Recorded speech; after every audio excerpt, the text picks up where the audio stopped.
Every day, we speak without a second thought. Conversations shape our mornings, negotiations fill our afternoons, and stories fill our evenings. We whisper endearments, debate ideas, teach children, and coordinate the intricate machinery of modern life. Language is the invisible architecture holding societies together, enabling everything from international treaties to quiet moments of understanding between friends.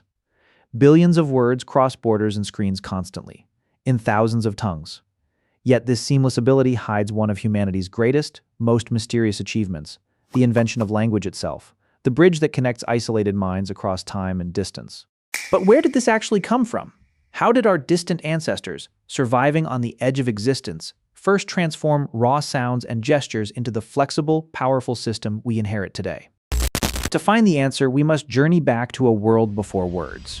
Picture the African landscape more than 2 million years ago. Small bands of early hominins, Homo habilis or Homo erectus, trekked across open savannas dotted with acacia trees and seasonal waterholes. They fashioned crude stone choppers, scavenged kills from predators, and foraged for tubers and fruits. Communication was already present, as it is in all highly social primates. Sharp alarm calls warned of leopards or snakes, grunts and postures signaled food or threat, gestures directed attention.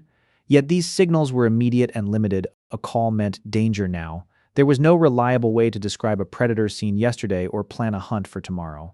Knowledge remained trapped within the individual. Groups stayed small and vulnerable. Miscommunication could mean starvation or death. Survival hinged on instinct, sharp eyes, and constant vigilance.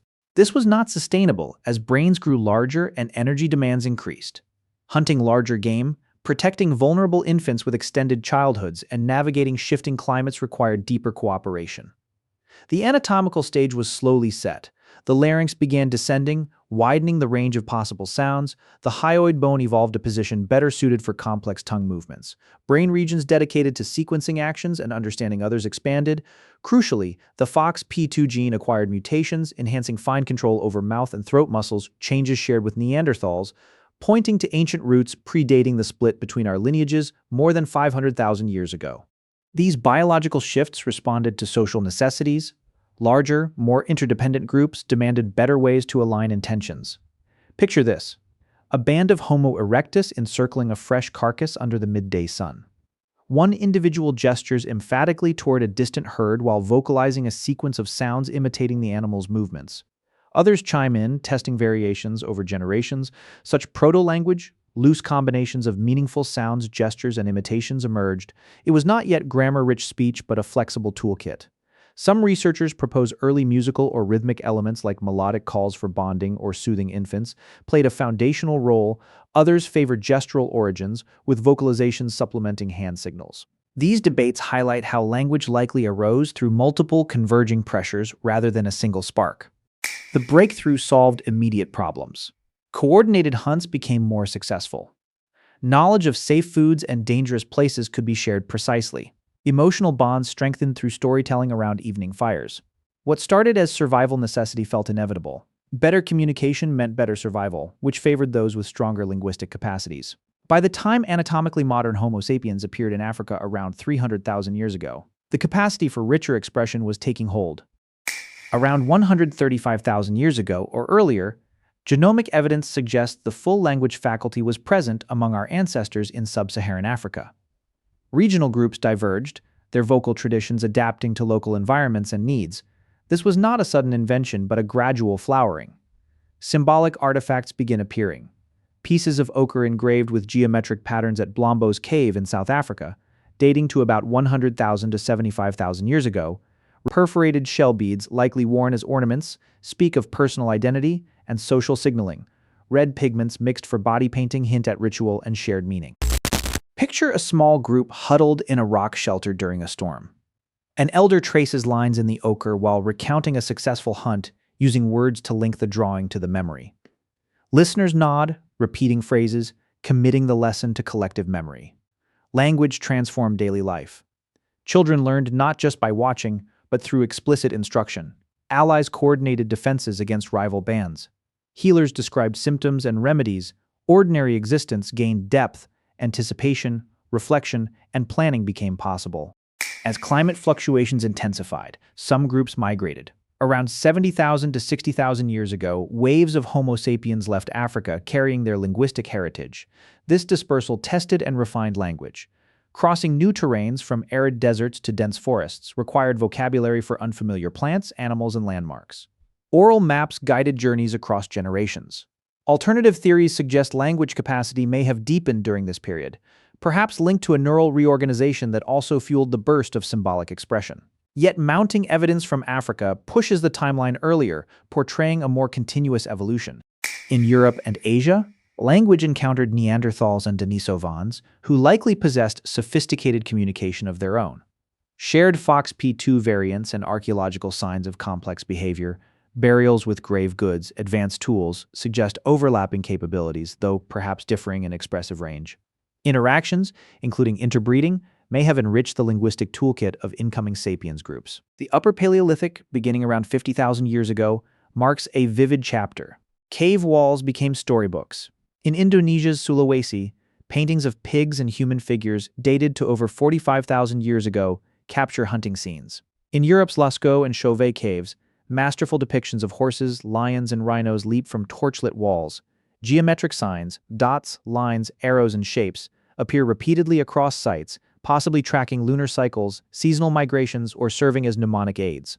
One analysis identifies 32 recurring symbols, hinting at a shared graphic vocabulary that accompanied spoken narratives.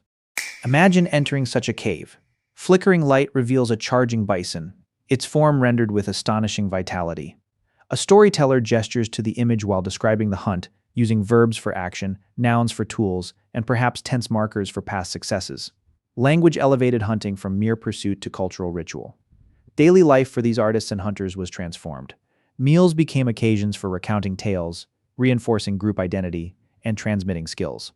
Children absorbed cosmology and practical knowledge, not as dry facts, but as vivid, memorable stories. As the Ice Age ended around 12,000 years ago, another revolution unfolded. The shift to agriculture in the Fertile Crescent, and independently in East Asia, the Andes, and elsewhere, demanded new linguistic precision. Permanent villages required terms for property, storage, and inheritance. Trade networks expanded vocabularies for goods, quantities, and agreements. Disputes over land or resources were settled through spoken negotiation and emerging customary law. In early farming communities like Çatalhöyük in Turkey or Jericho, families tended fields, tended animals, and gathered in communal spaces.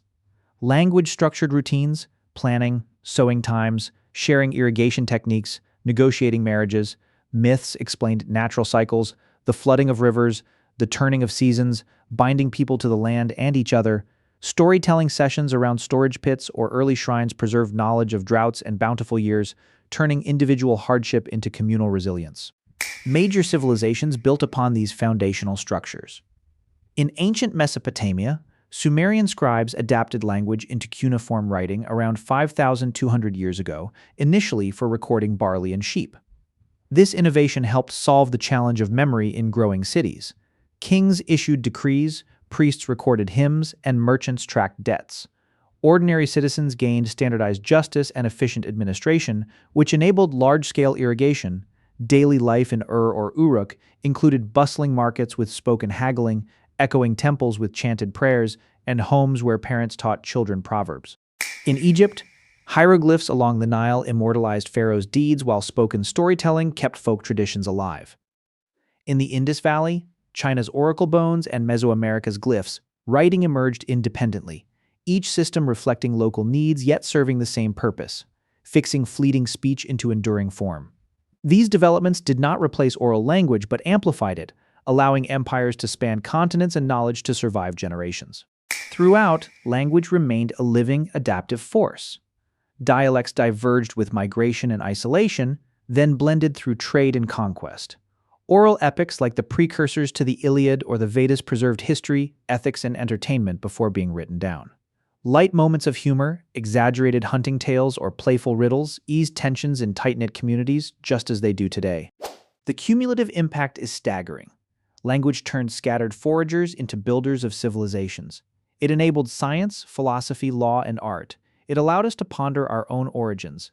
Today, when you greet a stranger, console a loved one, or lose yourself in a book or podcast, you participate in a chain stretching back to those ancient African fires.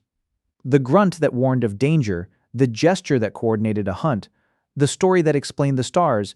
These echoes live in every syllable.